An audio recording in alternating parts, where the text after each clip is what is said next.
Salut et bienvenue sur ma chaîne. C'est toujours votre professeur de chimie, Ducatel Judelin.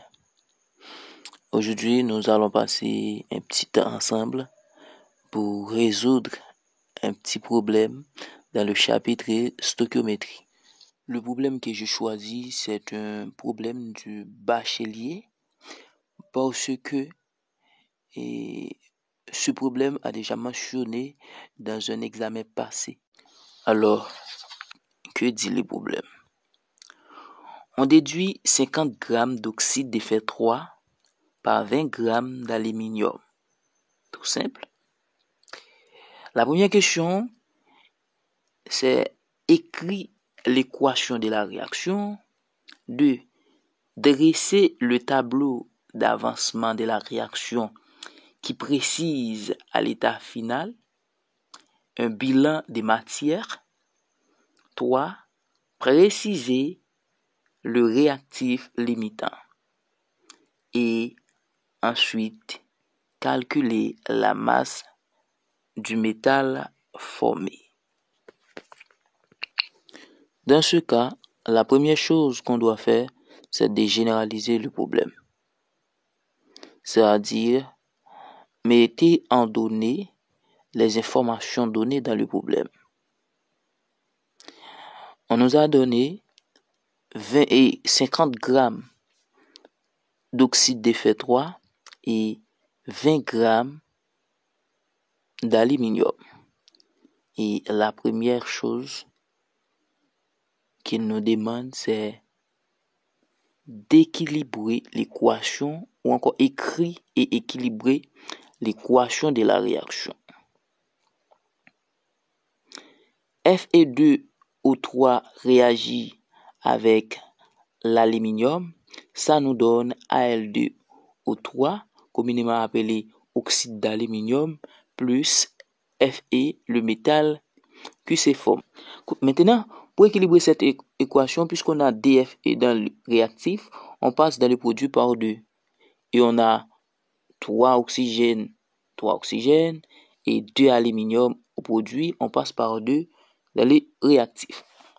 L'équation est bel et bien équilibrée. La deuxième question qu'on nous pose, c'est de tracer le tableau d'avancement. Mais pour tracer le tableau d'avancement, deux choses sont importantes. C'est, premièrement, il nous faut le nombre de moles des deux réactifs. L'équation doit être équilibrée. Comme on a l'équation, elle est bel et bien équilibrée. Maintenant, il nous faut le nombre de moles pour les deux réactifs en parlant de oxyde de fer 3 et de l'aluminium. Maintenant, cherchons le nombre de moles des deux réactifs. N'oubliez surtout pas que le nombre de moles est recherché par la formule suivante, qui est la masse sur la masse molaire. C'est-à-dire N Fe2O3 égale masse Fe2O3 sur la masse molaire Fe2O3. La masse de Fe2O3 donne 50 et la masse molaire de Fe2O3 c'est masse molaire Fe qui est 56 multiplié par son indice 2 plus masse molaire d'oxygène multiplié par son coefficient 3. Masse molaire d'oxygène, bien entendu, qui donne 16. OK? Cela nous donne 160. 160 divisé par 50 divisé par 160, ça nous donne un affaire de 0.313 si on arrondit, mais il nous donne 0.312 pour éviter trop de problèmes. OK. Maintenant, comme on a le nombre de moles de Fe2O3, il nous faut chercher le nombre de moles d'aluminium. Le nombre de moles d'aluminium, c'est la masse expérimentale de l'aluminium divisé par la masse molaire de l'aluminium. La masse expérimentale de l'aluminium donne 20 divisé par la masse molaire de l'aluminium qui est 27. C'est-à-dire 20 divisé par 27, ça nous donne 0,741. Mais 100 arrondi, il nous donne 0,740. Puisqu'on a les informations nécessaires pour tracer les tableaux d'avancement, il faut y faire. Par exemple, on a l'équation est bel et bien équilibrée. On a le nombre de moles des deux réactifs. Il ne manque rien. Alors, allons-nous. Le tableau d'avancement contient 4 lignes et le nombre de colonnes dépend de la réaction.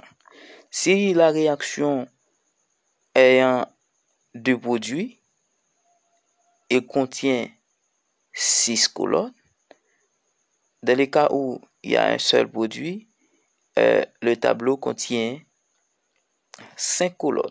La première ligne est dédiée à la réaction. Les 3 autres lignes sont consacrées aux 3 étapes du tableau d'avancement. Le premier état, c'est l'état initial, là où x égale à 0, parce que les deux réactifs n'ont pas encore réagi. Le deuxième état, c'est l'état de transformation où les deux réactifs se transforment en produit. Et l'état final, c'est le bilan des quantités de matière. Priez de bien placer les colonnes qui se trouvent au-dessous de la réaction. Il faut les placer directement entre les signes plus et le bas d'onde. Ok. Dans l'état initial, c'est le nombre de moles des deux réactifs. Et à l'état final, pas encore de réaction, c'est-à-dire le nombre de moles des deux produits vaut 0. À l'état de transformation, X est différent de 0 car il y a une transformation du réactif en produit et les nombres de moles moins les coefficients de X.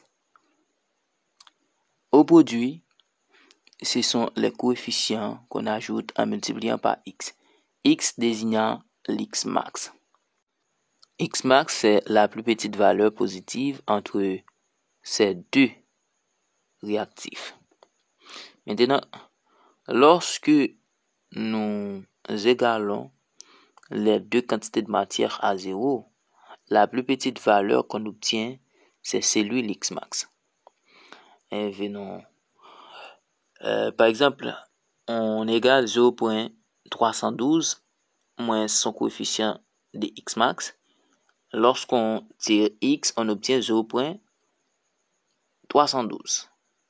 Et pour le nombre de moles d'aluminium, lorsqu'on fait 0,740 moins son coefficient 2 multiplié par X max, lorsqu'on tire X max, on obtient 0,740 sur D qui nous donne 0,370. Donc maintenant, entre 0,312 et 0,370, la plus petite valeur ici, c'est 0,312. Alors, c'est lui l'X max. Lorsqu'on remplace X par sa valeur, à l'état final de Fe2O3, on obtient 0. Et lorsqu'on remplace X par sa valeur pour Al, on obtient 0,116. C'est-à-dire il est le réactif en excès car il reste encore quelques moles. Et dans le produit Al2O3, X seulement sa valeur c'est 0,312 et pour le fer, le métal qui se forme, c'est 2 multiplié par l'X max qui nous donne 0.624. La troisième question, c'était déterminer le réactif limitant. Le réactif limitant ici, c'est oxyde de fer 3 parce que l'oxyde de fer 3 est limité au cours de la réaction. Vous voyez dans l'état final,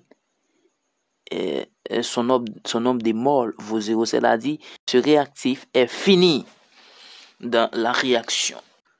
Quatrième question, c'est calculer la masse du métal qui se forme.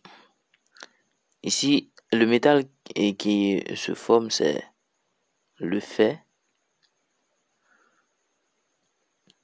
Pour calculer la masse, c'est le nombre de moles multiplié par la masse molaire.